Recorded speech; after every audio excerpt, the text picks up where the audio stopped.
Hi, everybody. Welcome to this week's episode of the Brave Files podcast. This is your host, Heather Vickery. Today, we're talking about creativity, authenticity, and embracing what makes you unique. We dig in on the fact that someone else's uniqueness does not take away from your own.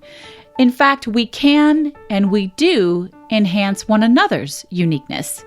We also recognize that we're all an ever-changing landscape that needs to be constantly refined. That's actually the proof that we're growing, and we may as well embrace it. In my conversation with Strother Gaines, who owns a company called But I'm a Unicorn, Damn It, which I personally think may be the coolest name ever invented for a company, we talk about the reality that once we know we're being brave, we begin to find little brave moments and opportunities everywhere. That's actually the whole point of the Brave Files podcast. So stay with us to learn about a unique form of celebration, showing up unapologetically, and tapping into your inner unicorn. Before we start the episode, I want to share something really exciting with you. I've teamed up with 6 amazing individuals to bring you the Vickery & Co. Masterclass Series 2020. This series will help you start the new year by focusing on well-being and taking action. We have 2 masterclasses a month for the first 3 months of the year, and the classes start on January 20th. The first class is From Frazzled to Focused, Small Business Project Planning. And then we go on from there. Don't let imposter syndrome keep you stuck. Writing sales pages that sell. Creating an abundant life that starts with an abundant mind. Executing it, taking strategic action now. And finally, having it all, unlocking an emotional, intelligent life. Like I said, classes begin January 20th. So secure your spot right now by visiting brave.vickeryandco.com/masterclasses2020. Use code BRAVEFILES to save $20 on a 6-pack of classes. The classes are already super reasonably priced, so do not miss this incredible opportunity. Again, that link is brave.vickeryandco.com/masterclasses2020. We'll also have a link in our show notes. Here's to making 2020 the best year yet.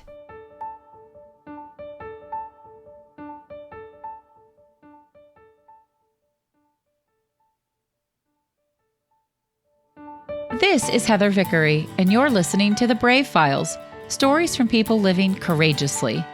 When we choose bravely in big and small ways, it powerfully elevates our lives. I hope these stories connect with you and encourage you to embrace bravery in every possible way, day after day. Together, we can build a movement of courageous living that enriches both our lives and our communities. And if you enjoy the show, I ask you to please share it with others. Maybe think of someone who you want to choose bravely right alongside you. Thanks for tuning in. Now here's the show. Hey everybody, welcome to the Brave Files. I am delighted you decided to join us. We are in for some fun today. I am joined by Strother Gaines, which is maybe one of the coolest names I've ever heard, and also not the easiest thing to pronounce. Okay, so I got good instruction on it. Strother like father. For sure. Yep. Strother like father, not Strother like brother. I get it all the time. Yep. So Strother owns a company called But I'm a Unicorn, Damn It, which is pretty awesome all by itself.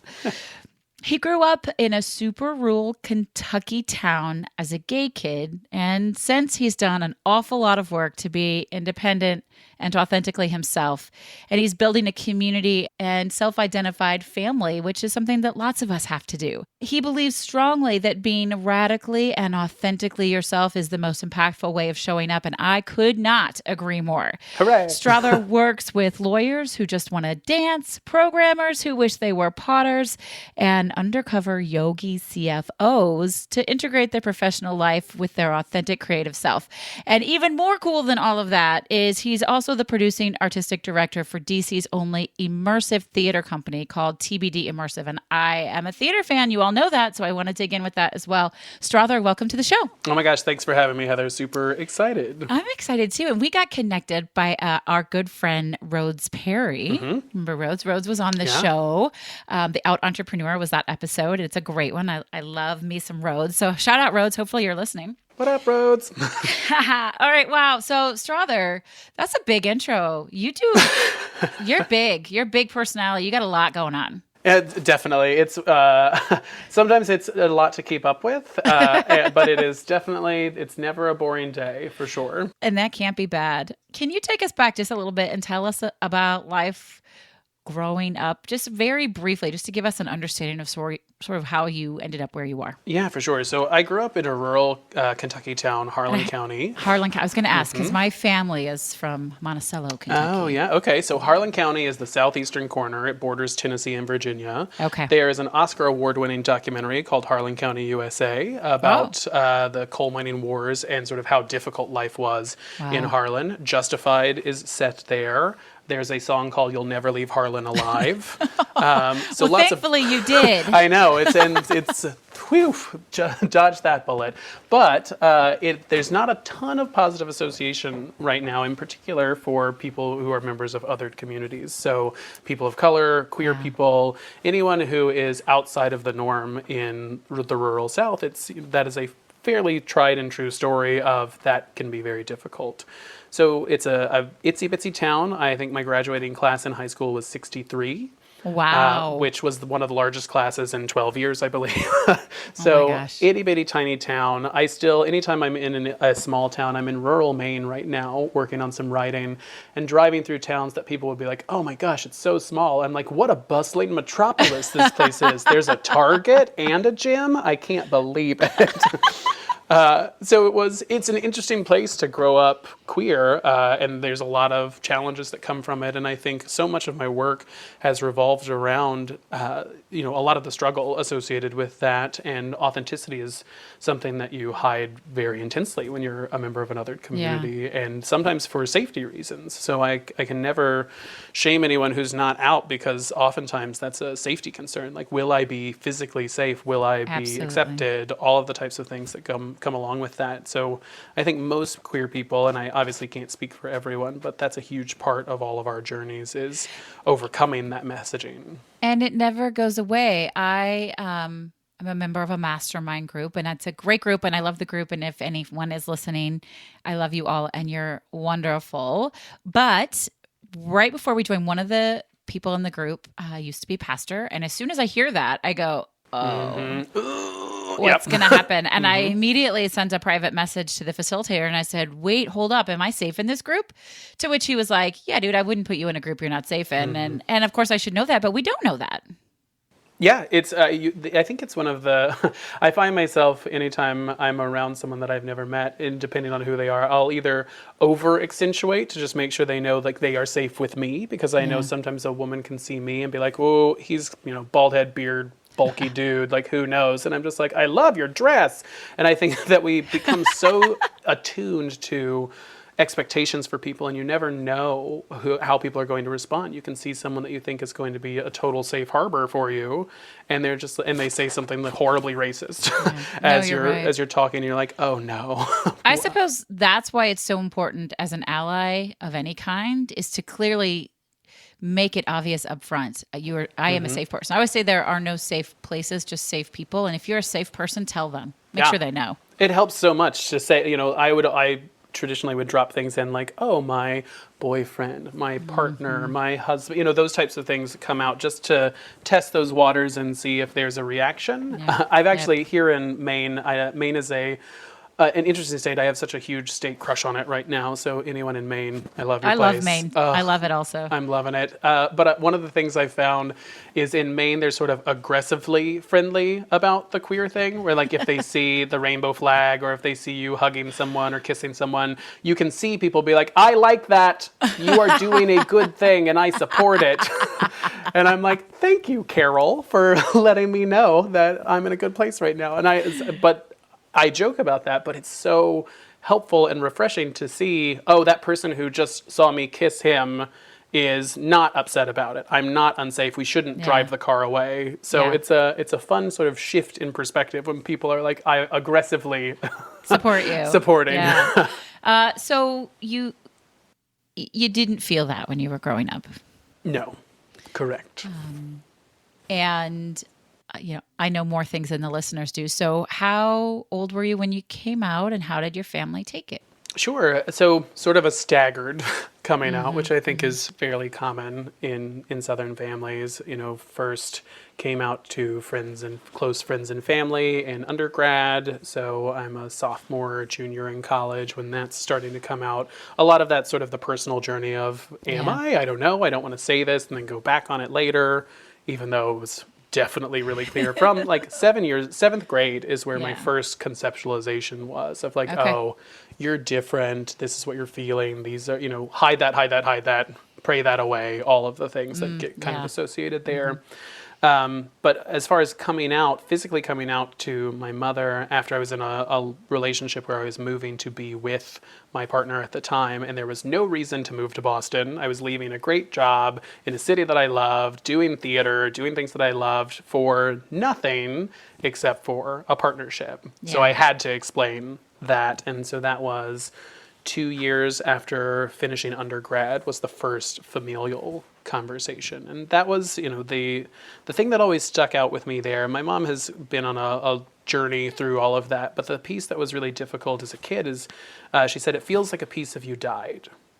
And I think that there's that expectation, like what I assumed your life was going to be. And I don't think she meant it in a negative way necessarily. It was just like all of the things that I had imagined for you, all of the things that I thought were going to happen are not.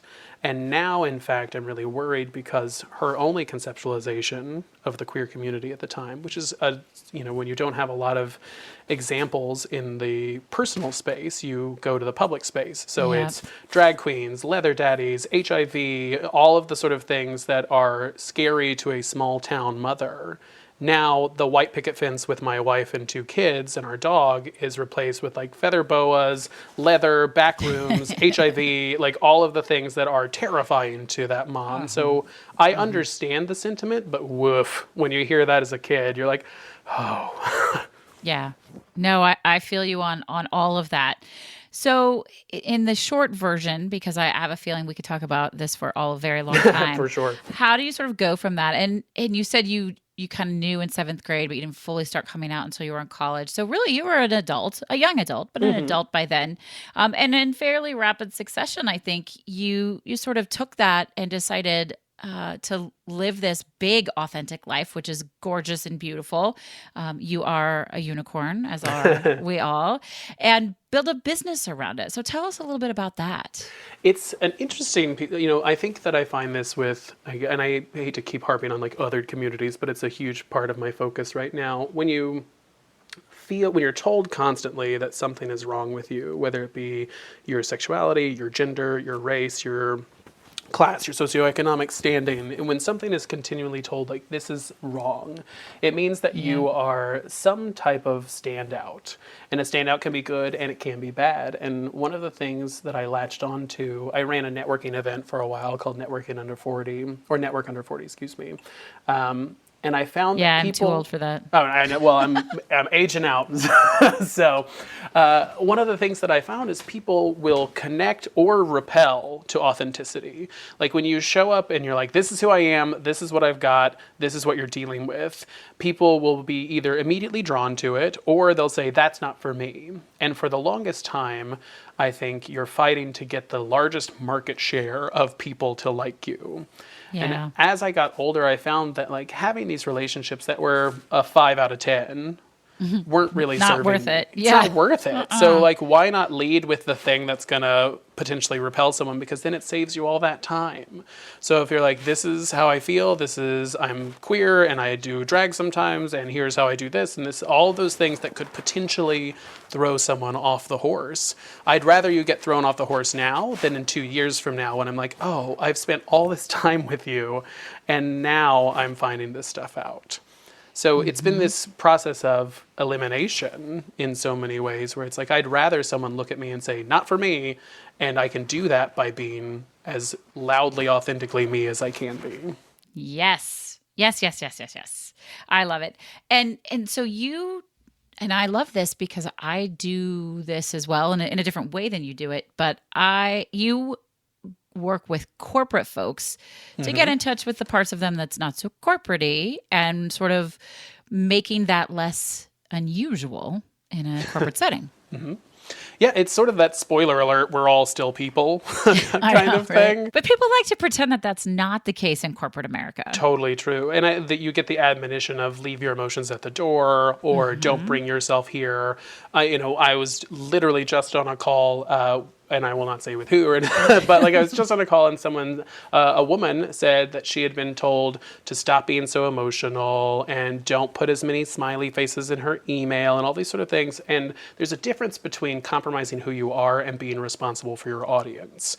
You can look at someone and say, how can I best communicate with you? Is it worth it for me to flex my style to make sure that you hear my information? And that's not manipulative. That's not compromising who you are. It's being responsible. Yeah. But then there's the level of how much of myself do I have to leave at the door or squash before it comes in that is compromising who I am. I don't need to show up in heels to a corporate facilitation. I will if you pay me. I'm ready for it.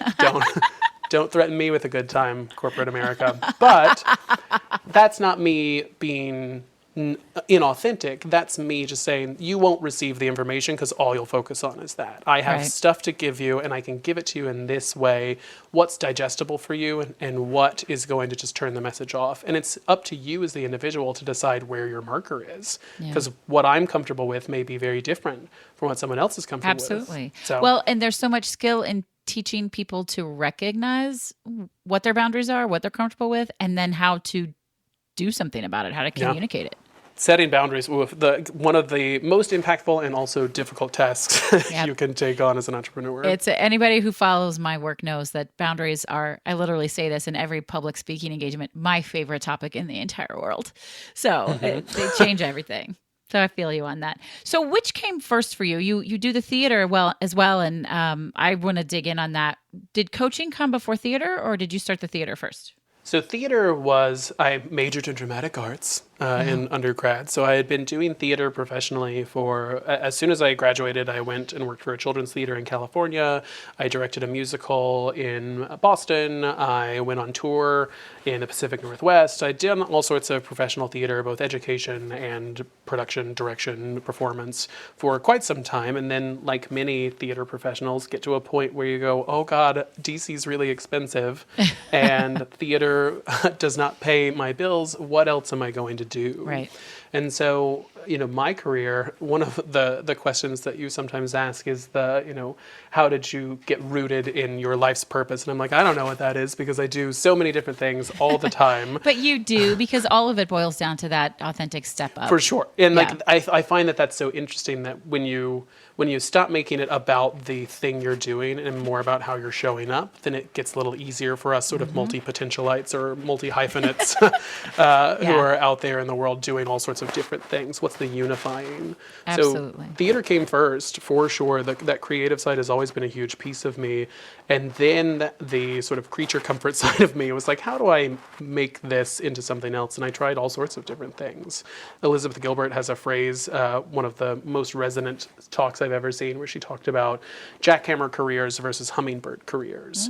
And jackhammer careers being the ones where you're like, I'm a writer, I want to be a writer, I'm going to be a writer, I'm falling on that sword for everything. And then the hummingbird career, me, being the one that like bounces from thing to thing because it seems like a good idea now, or you're following a passion, or you're pursuing a dream, and that we romanticize those jackhammer careers. But the benefit of the hummingbird career is you cross-pollinate in all these really interesting ways. And coaching plus theater, and in particular immersive theater, the experiential side, has really done this interesting blend. And I feel like I'm right on the cusp of moving those two seemingly disparate pieces to come together in a really cool way that I'm jazzed about for the 2020. Oh my gosh, I can't wait to hear more. I find myself in DC a couple times a year. So maybe I can. Oh, well, come see a show. Okay, I love that. Theater's in my blood. It's in my kids' blood. It's something we've always done forever. And I imagine for you, you bring, because I know for me, my theater roots, I bring that into coaching, I bring that into speaking and training. How do you use that professionally? It's been such an interesting push because as a theater artist or as any type of creator, I feel like a lot of the times, in particular in your training, so much of it is about you're not good enough, or like that was good, but you're not quite there. Like keep refining. And obviously creativity is a constant refinement process, and you're changing your perspective and you're changing where you create and what you create and how you create. So ever growing, yes. And Yes. I think that creatives often undersell themselves. And Absolutely. like everyone, and we all can have that image of somebody who's like, well, here's my paintings, they're okay. And you're like, these are amazing. Sell these for millions of dollars. And one of the things that happened to me is when I jumped into the coaching world, I started seeing facilitators and speakers and people in that space. And in your head as a creative, you think of those careers and you think, oh, they must be so gifted, so talented, just so far and above where I am. And I saw some public speakers who were fine. They did a fine job, but I thought any of my improv performers, if I gave them 20 minutes of prep time, could jump up there and do this. What are we doing? And I found out what a public speaker, like a day rate, can command, and all of these different types of ways to monetize these skills that, as a creator, in particular in the theater side of things, we just do very naturally. So I'm trying to find that, what's that secret sauce, how you can take these skills forged in the fires of your undergrad dramatic arts education and apply them into this corporate world where we're solving a corporate problem of your trainings are boring, your facilitations are terrible, but we have these people who can jump up the energy and give you the return you're looking for.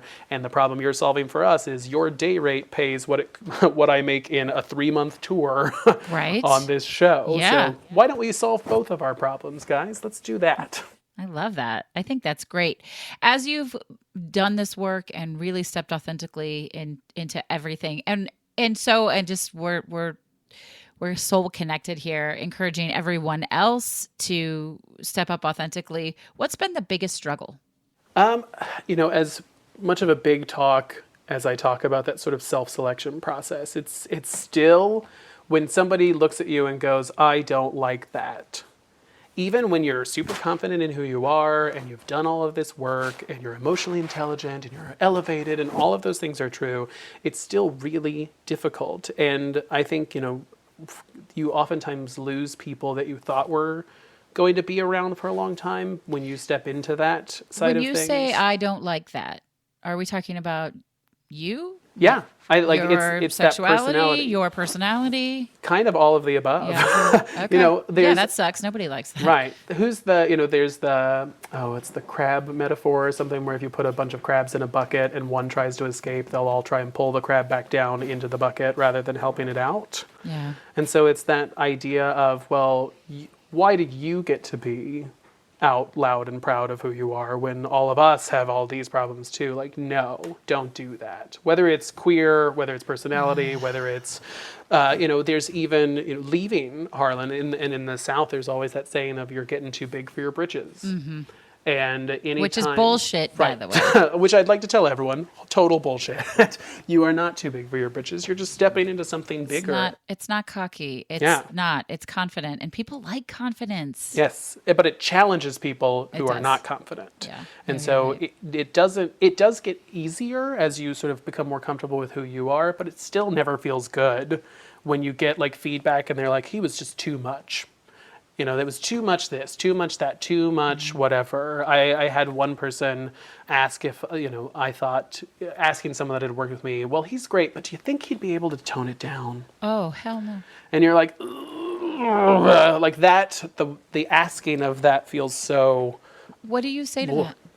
That's, this is a piece where... Because it's money. Yeah, it's exactly. Business. So this is my piece that I can never fault someone from another community for making their coin. and making that work. If you are in a position where you have to make that money and you are okay with shifting those types of things and you've just got to make it to make your ends meet, if we're looking at Maslow's hierarchy of needs and you aren't at the top of that pyramid right now, I can't judge you for making those decisions. Yeah. If you are outside of that context, if you have stepped out of sort of the trap of poverty or the trap of just like, working to live, then you... Or if you're a straight white man. Totally. You have a huge privilege there. And I think people get turned off by the idea of privilege, but I have privilege too. Sure. I grew up queer in rural Kentucky, but I'm a white, seemingly, straight looking man. Yeah. So I walk into a room and people pay attention to me. Absolutely. And it's not that I haven't had to work hard. It's not that things weren't challenging for me. And that's not what people are saying when they talk about privilege, but it is this, people, raise their hackles anytime they feel like their work's being devalued. And that's what oftentimes happens when you tell people, well, just be aware you might have had it a little easier here. Yeah, I appreciate that. Thank you. That's a beautiful perspective. And it is the truth. It is hard not to stand in judgment of other people, but boy, we don't know what somebody else is going through. There have been a number of instances in my own life and in my partner's life just in the last few months where it's been obvious that the universe is challenging us to practice what we preach and to turn away business that we don't want to turn away because we want the money, but it just doesn't set right. And are we who we say we are, or are we not? So, but that's for us. And that's, we are only judging ourselves. We're not causing judgment on other people. And I think the piece to keep in mind there is, am I willing to do the emotional labor? Is it all worth it? Yeah. And I think that especially when you come from a poorer background, money seems to be like the answer to everything. You're like, well, if I only had this money, I would be able to pull myself out, or this would feel different, or I would be proud of myself. And if that's what you're going for, it's not going to fill that gap. No, what a wonderful thing to have money. Make all the money you can. Queer people, people of color, women, get all that coin that you can get. Yeah. But when you start to compromise... And then there's probably still going to be some shit to work on, let's be honest. Yeah, exactly. You will definitely have to work on your shit. Yeah. So does this work feel brave to you? Some days, yeah. That's a day-to-day conversation, and I knew that question was coming. Yeah. I knew that was coming, and some days you're just like, oh man, I feel on top of the world. I feel 10 feet tall. I just did this thing, and I nailed it, and things are going so great. And I do this all the time. I think to myself, I just got back from facilitating in India. I was in Tokyo for a week. I've been traveling a ton, which is always been a dream of mine, in whatever capacity, just travel and exploration. Me too. And so I'm sitting in the middle of Tokyo in Shibuya in the crossing there where 300,000 people are crossing around you. And I constantly have this narrative in my head where I go, you're from Harlan, Kentucky. And here you are doing this thing. Look at you, and there's this pride and feeling of being brave in that space. You've done all these things that so many people would be so scared to do. Even just being in this town, people would be scared, and you're doing it. Look at you. Yeah. And then the next day you're like, you're garbage. Everything's terrible. It's all falling apart. You'll have no money and no friends and no one will love you. And you're like, oh no. Yeah. So it's every day. It's a different shakeout for it. I agree. I think it's true. And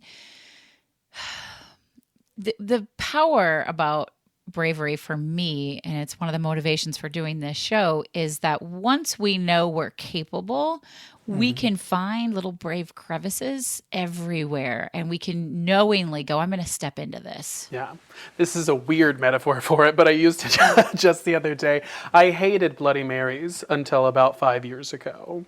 And where's he going with this, she asks herself. But I hated Bloody Marys until about 5 years ago, and now it's one of my favorite drinks. And I think it's because I had a good, a Bloody Mary the way a Bloody Mary is supposed to be prepared.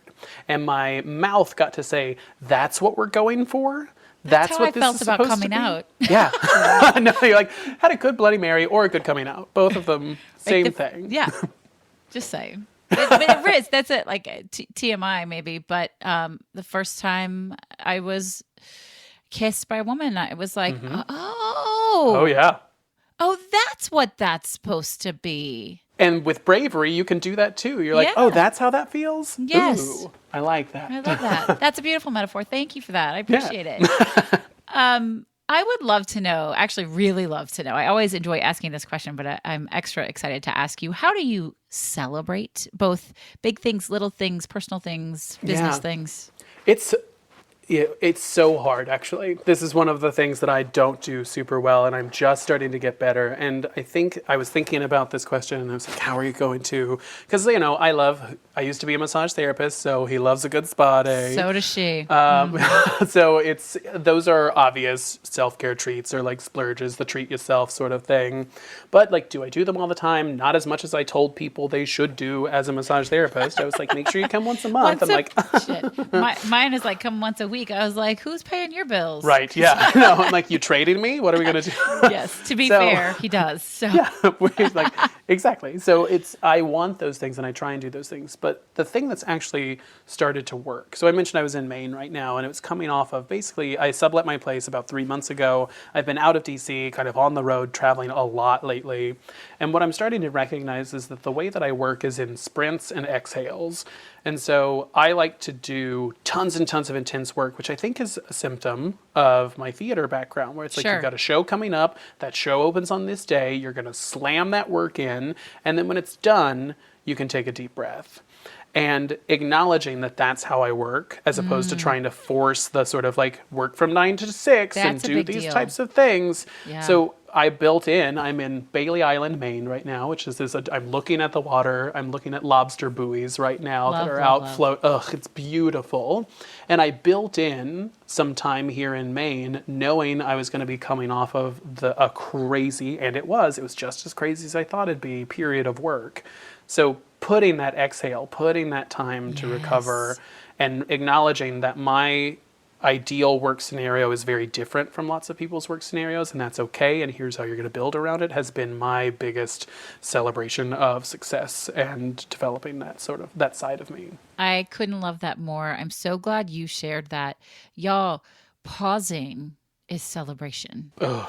Mm-hmm. That's just gorgeous. And it's funny because as I've been digging in, we did the episode with Dr. Sandra Dalton Smith all about sacred rest.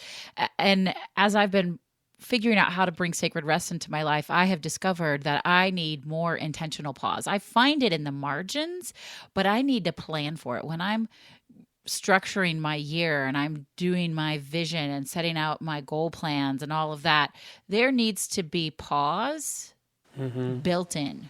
Yeah. And I'm just starting to learn that.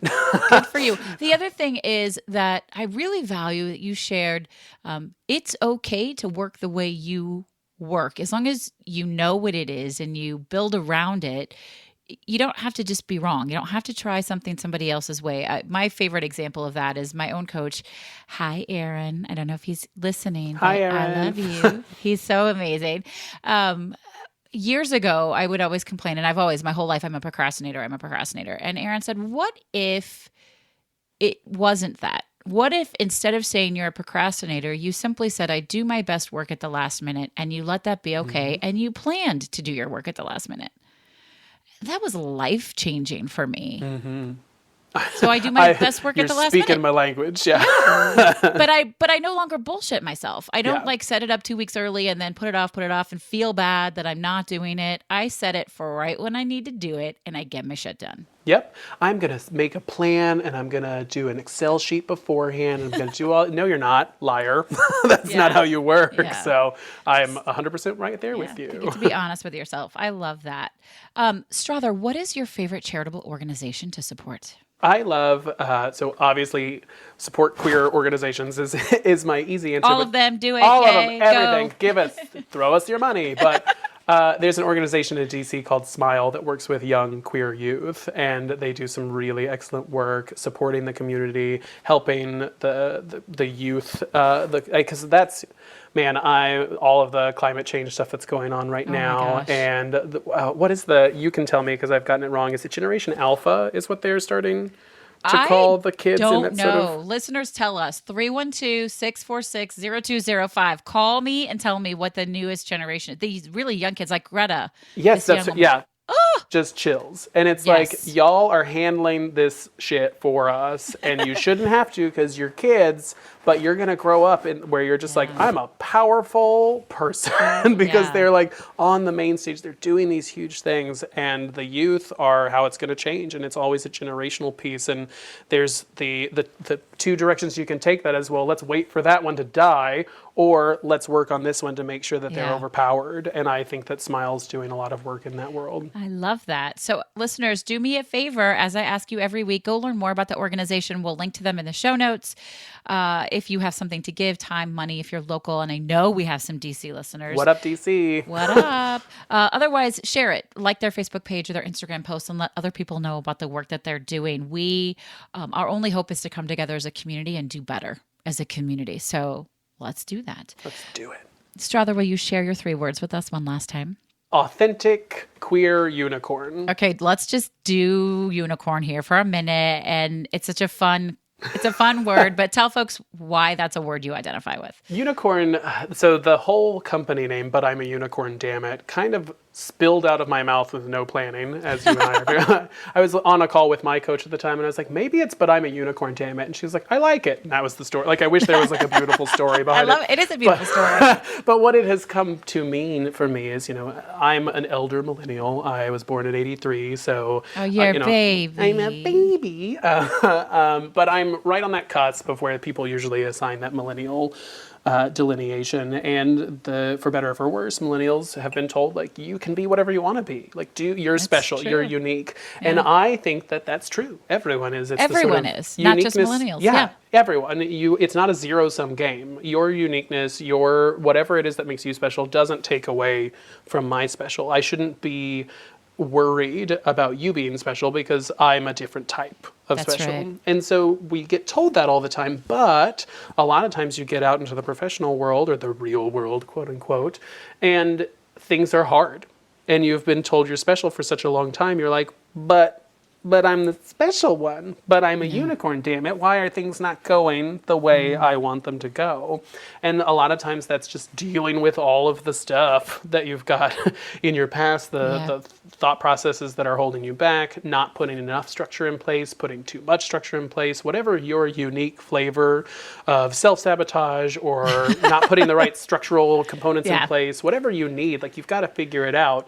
And so this, like, everyone's a unicorn, everyone's unique, you're all going to do something magical and glittery and special. And you still have to work for it. And you still got to work for it. It's not going to just land on your lap. Damn it. Yeah, like, I want to just have it. But you do have to work for it. But it's a lot easier when you know who you are and you can own that authentic voice and you can show up unapologetically that way. I love that. This has been so much fun. You have a great energy. Thanks. You too.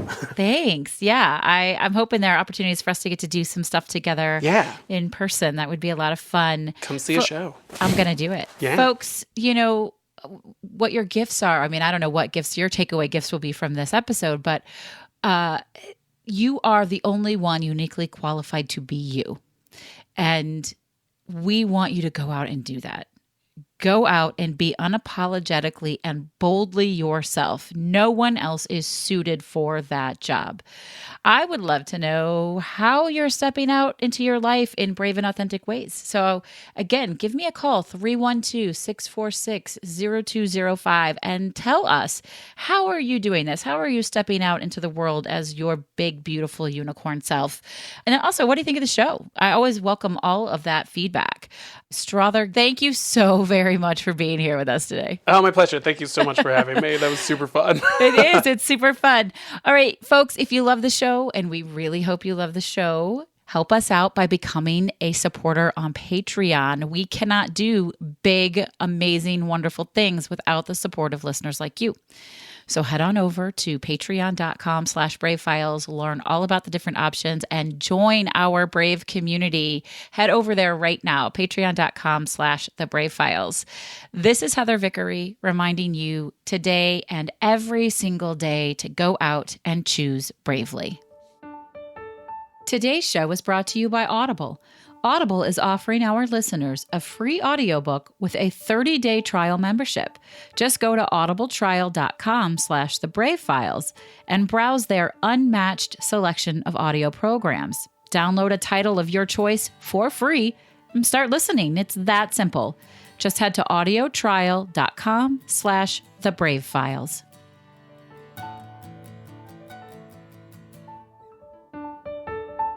You've been listening to The Brave Files, stories from people living courageously. To learn more about the show, find our show notes, or get some great bonus content, visit thebravefilespodcast.com. And we'd love to know what you think.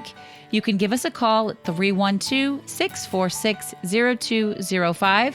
Let us know your thoughts on the episode, the show in general, or maybe share with us how you're out choosing bravely. This episode is brought to you by Vickery & Co. Success Coaching, coaching that helps you maintain a life well lived and a business well run. Learn more at vickeryandco.com. Our music is produced by Matt Lewis. Follow him on Instagram at mattmmusic or visit his website, theunionband.com. We couldn't do any of this without our extraordinary audio engineer, Andrew Olson. Learn more about him and check out his work at findandrewolson.com. And special thanks to our associate producer, Kim Statler. I'm your host and executive producer, Heather Vickery. Thanks for tuning in, and we'll talk to you next week.